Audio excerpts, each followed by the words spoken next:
Como presidente da Câmara, Marco Maciel, ao lado de Petrônio Portela, se viu como interlocutor entre o Palácio do Planalto e o Congresso Nacional num momento difícil que culminaria na edição do pacote de abril. A abertura do regime, que se delineava timidamente no horizonte político brasileiro, corria o risco de fracassar. Como é que o AI-5 lhe surpreendeu? Como é que lhe tocou como homem político, embora ainda estadual? Realmente aí a gente não tinha esse acesso à informação que, lógico, eu estava ainda no plano estadual.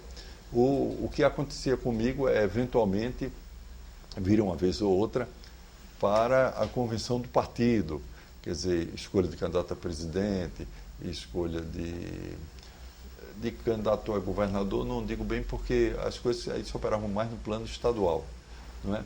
Mas o fato é que aí eu me candidatei a federal no então 71, aí me elegi e vim para Brasília.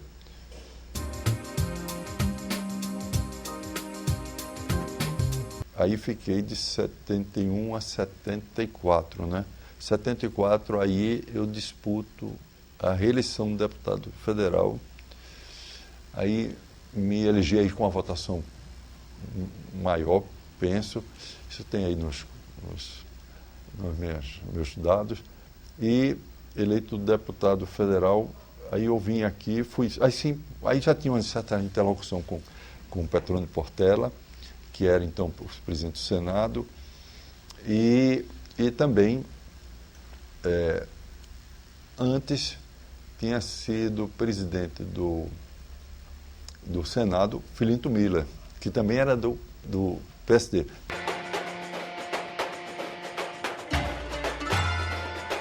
De 75 a 79, eu aí tive funções no partido, na executiva do partido, etc. E foi quando me elegi presidente da Câmara, em 77, porque, na realidade, havia eleição para a presidência da Câmara e nós tínhamos criado, em 75, um chamado Grupo Renovador. Na Câmara dos Deputados, junto com Herbert Leve e Olavo Setúbal, Marco Maciel lança o Grupo Renovador, também governista, mas de postura moderada, em oposição aos radicais do regime. Esse Grupo Renovador tinha uma revista chamada Realidade, tinha uma revista assim que fez fotos de todos aqueles que eram do Grupo Renovador. Aí vem a convocação da reunião da bancada. E aí o líder, quem queria ser o presidente da Câmara, era Herbert Leve, que era da UDN Paulista. Ex-UDN Paulista. Ex-UDN, e então, naqueles tempos, ele tinha Gazeta Mercantil e também era do Itaú, ele com o Olavo Setúbal. Ele não sei se era o majoritário, mas acho que o majoritário já era o Olavo Setúbal. Com o Setúbal eu convivi mais. Primeiro porque morreu mais recentemente, mas porque também o Olavo gostava muito dessa interlocução política. Já o Herbert Leve não. O Herbert Leve era uma coisa mais tecnocrática e não conhecia muitos parlamentares. Eu me lembro que uma vez a gente foi para uma reunião aqui, uma desses apartamentos aqui, então chegou um deputado federal de Santa Catarina, não vou dizer o nome, e aí ele foi logo dizendo: "O senhor de onde é? Você veio aqui porque não sabia que o cara era deputado." O cara disse: "Não, eu sou deputado." Me perdoe, não sabia." Quer dizer, então, ele não era um político. Então veio a ideia, voltando, me procuraram e disseram: "Marco, olha, esse Grupo Renovador, por que você não topa ser candidato a presidente da Câmara?" Porque o líder era Zé Bonifácio. E o Zé Bonifácio era... né? Que não gostou da sua candidatura, nem não, da sua pois eleição, é, né? Não gostou, não. E, inclusive, assim, ele dizia que eu não tinha condições, porque era muito moço para ser presidente da Câmara, que isso não ia dar certo. E fez campanha contra, vamos falar claro, fez campanha contra. E, então, nós fizemos a reunião, disputei e ganhei. Ganhei por uma margem até relativamente alta, eu não sei quantos votos Eu não sei se eu tenho isso, mas é possível que o senhor disputou com Freitas Nobre? Não, eu discutei com a Herbert Levy. Ah, com a Herbert Levy. Com a Herbert Levy. E os autênticos lhe apoiaram? Os autênticos no partido, sim. Eu tive uma boa votação. O presidente da Câmara, que estava encerrando o mandato, era Célio Borja. Aí o Célio votou comigo, etc. E, inclusive, quando eu assumi, foi feita a votação. Apurados os votos. Célio Borja, no dia da minha posse, ele, ao transmitir o cargo, fez um discurso curto e ele diz, a última frase, ele diz assim: Marco Maciel é um homem em quem se pode confiar.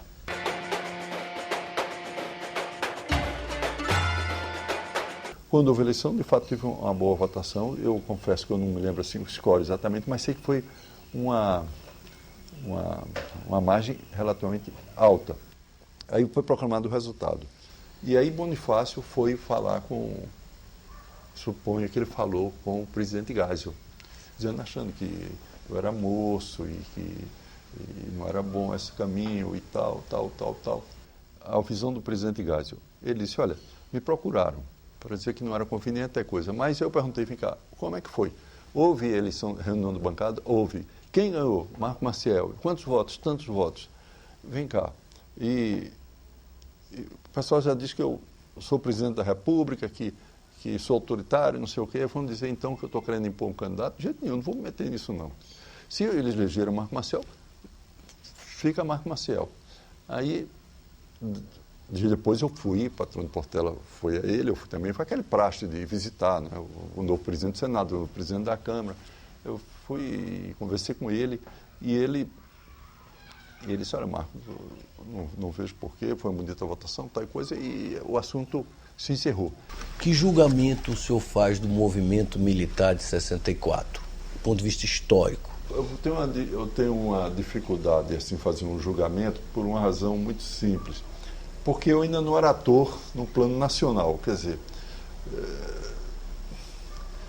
eu estava ainda muito recifense, muito pernambucano. Quer dizer, quando eu vim ter um papel assim maior, já o processo de funcionário tinha sido deflagrado muito antes, quer dizer, em 31 de março ou 1º de abril de 1964. Quer dizer, então eu ainda não tinha assim, não tinha uma atuação nacional. A atuação nacional se deu após desses fatos. Hoje, passado tanto tempo, como é que olhar crítico o senhor faz àqueles acontecimentos e como o senhor, hoje, como um político maduro, que teve um papel importantíssimo na nossa história, vê hoje aquele momento histórico brasileiro? Durante todo esse processo, a partir da minha eleição de federal, 2 mandatos, mas até como deputado estadual vindo aqui para as convenções do partido, etc., eu fui aumentando minha interlocução, lógico. E participei praticamente, em alguns casos até um papel até bastante saliente, no processo de abertura, né? Abertura política, ou criação de condições para voltar à prática plena da democracia, etc. Desses movimentos, eu participei praticamente de todos eles, porque eu justamente nisso trabalhava muito articulado com o Petrônio Portela, entre outros. Né? O Petrônio Portela, porque ele estava numa posição de estar como líder, como líder do Senado, presidente do Senado, né? E aí ele foi dado um pouco um espaço assim desse deslindar as dificuldades para a abertura, para as eleições. Mas houve uma fratura, né, senador, que foi o pacote de 77, né? O pacote de abril, né? Esse processo que o senhor falou estava iniciando com o Ernesto Geisel, o presidente Geisel, né? O senhor participou, mas 77 marca um certo retrocesso, foi né? Em função de um impasse ocorrido com a votação da reforma do Judiciário.